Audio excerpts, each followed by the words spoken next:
kidonda, jeraha ambalo ni kidonda na limeweka usaha, inabidi usafishe, utoe kwanza ule usaha mpaka pawe safi kabisa.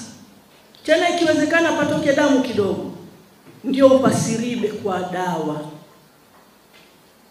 Kama kweli tunania, tuache tamko. Mwenyekiti, tumesema tamko letu na ilikuwa ni muda, ingebidi tamko hilo imetolewa, lakini hata sasa hatujachelewa, ni muda mwafaka.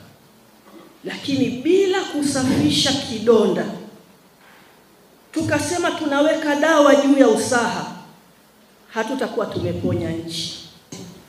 Lakini tukitaka tufanye maridhiano, na sisi jumuiya ya maridhiano, tuende kwenye shina.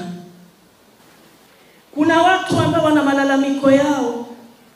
Msemaji aliyepita amesema hapa, bila kuwasikiliza kwa kituo, hata kama ni ya uenda wazimu, lakini wana haki ya kusikilizwa.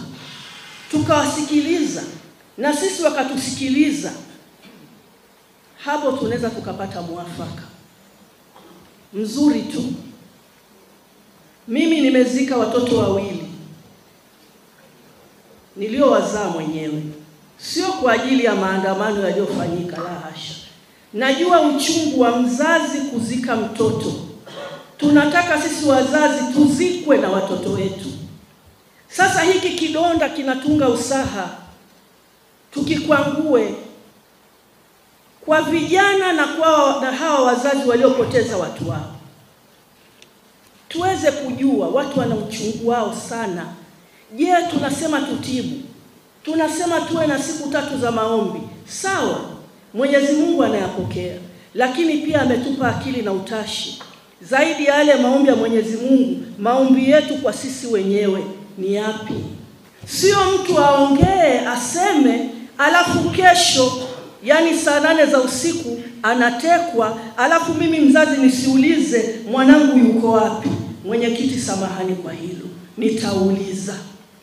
Utekaji ukiisha nchi hii, kwa jina la Mungu aliyeumba mbingu na dunia, mambo mengi sana yatapungua. Na mimi pia unilinde nisije nikatekwa. Asalamu alaykum.